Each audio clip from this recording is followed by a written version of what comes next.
दोस्तों, आज के इस वीडियो में हम यह बात समझने जा रहे हैं, और आप भी अगर नए व्यक्ति हैं, अगर एक गांव में निवास करने वाले व्यक्ति हैं, तो दोस्तों आप भी ये समझ लीजिएगा कि अगर कोई व्यक्ति चाहे तो कैसे 3 बिजनेस करके लगभग 3,000 रुपये तक का इनकम किया जा सकता है। अगर बिजनेस सही तरीके से चलता है तब एक साथ आराम से बिना कुछ किए। समझ रहे हैं ना? देखिए दोस्तों, रियल क्या है ये तो करने के बाद ही पता चलता है, लेकिन जो मुख्य बात है, मेन बात मैं आपको बता दे रहा हूं कि जो भी लोग हैं, कोई भी व्यक्ति, चाहे मैं हूं कोई भी, तो केवल देखा हुआ बात बताता है। प्रैक्टिकल अगर कहा जाए तो कोई किया नहीं है, देखा हुआ और उसको समझा हुआ, सुना हुआ। समझ रहे हैं ना? तो कोई भी बिजनेस है तो ऐसा नहीं है कि कोई अगर व्यक्ति लिख दे रहा है इतना बिजनेस कर लीजिए, इतना रुपया कमा सकते हैं, तो ऐसा जरूरी नहीं है। लेकिन हाँ, ऐसा नहीं है कि कमाया नहीं जा सकता, बहुत से लोग कमा भी रहे हैं। हो सकता है कि आप उसको शुरू करें ना कमाए, तो ये पहले आप डाउट निकाल लीजिएगा दिमाग से। आप कमा भी सकते हैं, नहीं भी कमा सकते हैं, लेकिन 3 बिजनेस जिसे कहा जाता है कि 3 बिजनेस करके अगर 3,000 रुपया कमाना है रोज का, तो कौन कौन से ऐसे विकल्प हैं जो आपको व्यापार के रूप में शुरू करना चाहिए। तो दोस्तों, आज के इस वीडियो में हम यही बात समझेंगे कि हम लोग अगर गांव से निवास करते हैं तो क्या कोई ऐसा भी विकल्प है, कोई ऐसे भी तरीके हैं जिससे 3 बिजनेस एक साथ शुरू करके पैसे कमाया जा सके। तो चलिए, आज टॉपिक यही है। आज का वीडियो शुरू करते हैं। नमस्कार दोस्तों, आप देख रहे हैं VK tool channel Vishnu ji के साथ। दोस्तों, कैसे हैं आप सब? उम्मीद करता हूं कि आज आप लोग फिर से अच्छे होंगे, स्वस्थ होंगे और फिट होंगे। दोस्तों, अगर आप इस चैनल पे पहली बार आए हैं तो चैनल को सब्सक्राइब और वीडियो को लाइक आप जरूर कर दीजिएगा।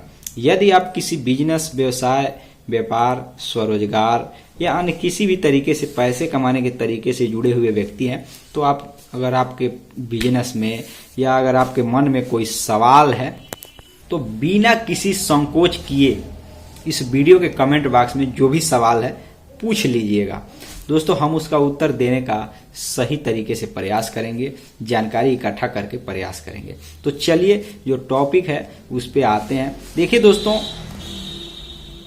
अगर सच में कहा जाए कि 3,000 रुपया 3 बिजनेस से कमाएं तो बहुत बड़ी बात नहीं है, लेकिन अगर उसको न्यूनतम मात्रा में देखा जाए तो हल्की बात भी नहीं है, बहुत हल्की भी नहीं है बात ये।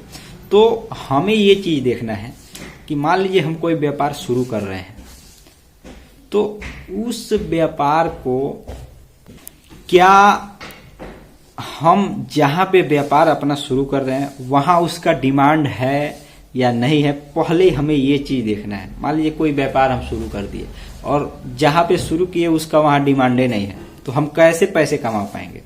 तो इसलिए इस टाइम की मैं बात कर रहा हूं। अगर ये ठंडी का महीना चल रहा है, देख रहे हैं ठंडी का अगर महीना चल रहा है, सर्दी पड़ रहा है, तो अगर सर्दी में अगर आप सोच रहे हैं कोई बिजनेस शुरू करने के लिए, तो 3 तरीके में कोई भी बिजनेस आप शुरू कर लीजिएगा। 3 कैटेगरी में आपको बता दे रहा हूं। मतलब आप इसमें समझ लीजिएगा कि हमें हमारे एरिया में हमारे हिसाब से कौन सा बिजनेस है। देखिए दोस्तों, ठंडी के मौसम में सबसे पहला जो चलने वाला व्यापार है वो खाने से जुड़ा हुआ, वो भी गर्म सामान, जैसे चाय हो गया, ध्यान दीजिएगा, चाय हो गया, या इसके साथ जो एक तरीके से खाने में जो एक तरीके से आपको थोड़ा गर्मी महसूस हो, जैसे कि अगर खाने से जुड़ा बात करें तो ये चाय का एक अलग हो गया। आजकल आप देख रहे होंगे ठंडी के मौसम में चना, मूंगफली, ये सब गर्म पदार्थ हैं। इन सभी चीजों का, माफ कीजिएगा, चना, मूंगफली और एक चीज और है बादाम। दोस्तों, इन 2-3 चीजों का देखेंगे ना तो डिमांड बहुत ज्यादा बढ़ जाता है। मूंगफली सबसे ज्यादा अगर मात्रा में देखें तो मूंगफली का व्यापार लोग करते हैं। वैसे तो हर प्रकार का व्यापार लोग किए हैं, तो मूंगफली का व्यापार लोग अच्छा खासा करते हैं। अब ये तो मतलब खाने पीने वाली बात हो गई। अब देखिए दोस्तों, अगर पहनने से जुड़ा, जैसे ये ठंडी का मौसम है, सीजन की बात कर रहा हूँ, सीजन की, आज के समय के जो सीजन है, ठंडी का मौसम है, तो कपड़े, ठंडी से सर्दी से जुड़े कपड़े, बच्चों के, बड़ों के। आजकल आप देख रहे होंगे कि मार्केट में जैकेट का एक तरीके से काफ़ी ज़्यादा डिमांड रहता है। तो दोस्तों जैकेट का भी व्यापार बहुत से लोग किए हैं। अगर आपको भी लग रहा है कि हाँ ऐसा विकल्प यहाँ पे ऐसे मेरे हिसाब से हो सकता है, तो आप जरूर कर लीजिएगा।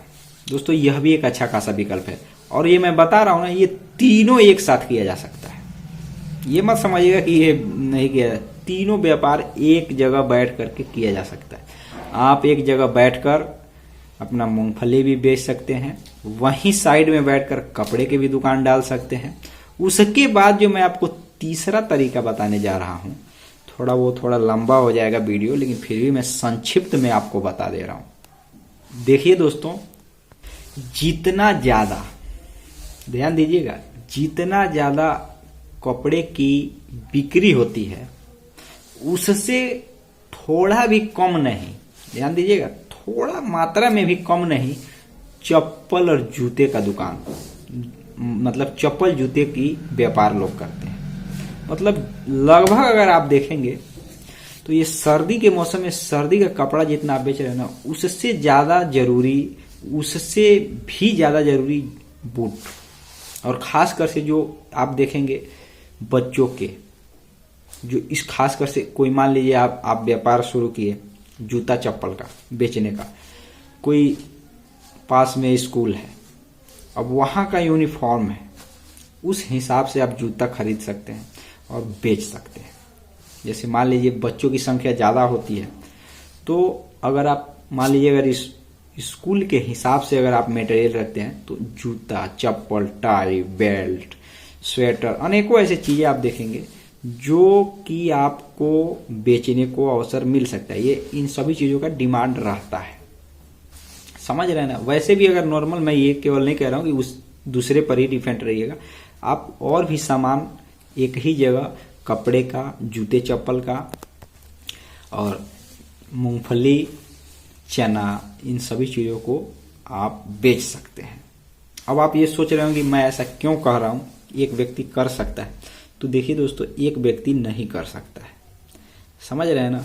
लेकिन अगर एक व्यक्ति को अगर आप रख लेते हैं काम पर, तो एक व्यक्ति, आप दोनों मिलकर ये तीनों व्यापार कर सकते हैं, समझ रहे हैं ना। उसमें हो सकता है कि आप कुछ भी ना करें, केवल देखते रहें, बाकी जो व्यक्ति है सामान दिखा सकता है। तो दोस्तों देखिए, कहने का कुल मिलाकर घुमाकर बात यही है कि अगर कोई व्यक्ति चाहे तो एक ही जगह ये तीनों तरीके का व्यापार कर सकता है। ऐसा नहीं है कि व्यापार नहीं किया जा सकता, बिल्कुल किया जा सकता है, इसमें कोई भी डाउट करने वाली बात नहीं है। क्योंकि दोस्तों ये सब देखा हुआ चीज है। एक एक व्यक्ति 3 तरीके, 4 तरीके, 5 तरीकों का व्यापार, आदमी है, जैसे मान लीजिए अकेले तो कोई कर नहीं रहा, मान लीजिए उसमें अगर रोज का 1000 रुपया कमाई हो रहा है किसी व्यापार में, तो 200-300 में किसी व्यक्ति को काम पर भी रखा जा सकता है, समझ रहे हैं ना। तो इसी तरीके से लोग अपना काम करते हैं। मान लीजिए व्यापार है तो हमेशा फायदा भी नहीं होता रहता है, कभी कभी लो भी हो जाता है व्यापार, जैसे कंपटीशन बढ़ गया या सीजन खत्म हो गया, समझ रहे हैं ना। लेकिन जब सीजन रहता है किसी भी चीज का, तो चाहे कंपटीशन जितना हो, कमाई होता ही होता है। अगर ऐसा नहीं होता तो ऐसा इतना व्यापार नहीं चलता। सबकी कमाई कभी कम कभी ज्यादा होता है, चलता ही रहता है। हाँ, इसमें होता है कि मान लीजिए बंद कब होता है, जब हमारा उसमें इंटरेस्ट खत्म हो जाता है, उस बिजनेस को करने का, शुरू करके पैसे कमाने का, तब जा करके वो बिजनेस आप कोई भी व्यक्ति बंद कर देता है। जब तक उसमें रुचि है तब तक आप उसको मन लगाकर, देख करके, समझ करके करेंगे उस व्यापार को, तब जाकर अगर कहा जाए तो वह व्यापार आपका चलता रहता है। मान लीजिए कभी कभी ऐसी सिचुएशन भी आता है कि कभी कभी घाटा लगने लगता है, या लगता है यार अब क्या करें, तो दोस्तों उसमें हम अगर निगेटिव हो जाते हैं, अपना जो इंटरेस्ट है वो निकाल लेते हैं, यार हम इंटरेस्ट अब रहा नहीं, घाटा लग रहा है, तो दोस्तों वहां पे जाकर अपना जो व्यापार जो हमने शुरू किया है वो ठप हो जाता है। तो ये सब देख लीजिएगा, आप समझ लीजिएगा अगर समझदार हैं। अगर नए हैं तो आप और लोगों के अनुभव से आप पता कर सकते हैं, ये केवल मेरे बताने मात्र से नहीं, और लोगों का भी अनुभव देख लीजिएगा जो प्रैक्टिकल कर रहे हैं। समझ रहे हैं ना। तो दोस्तों आज के वीडियो में बस इतना ही, फिर मिलते हैं नए वीडियो के साथ। जय हिंद जय भारत।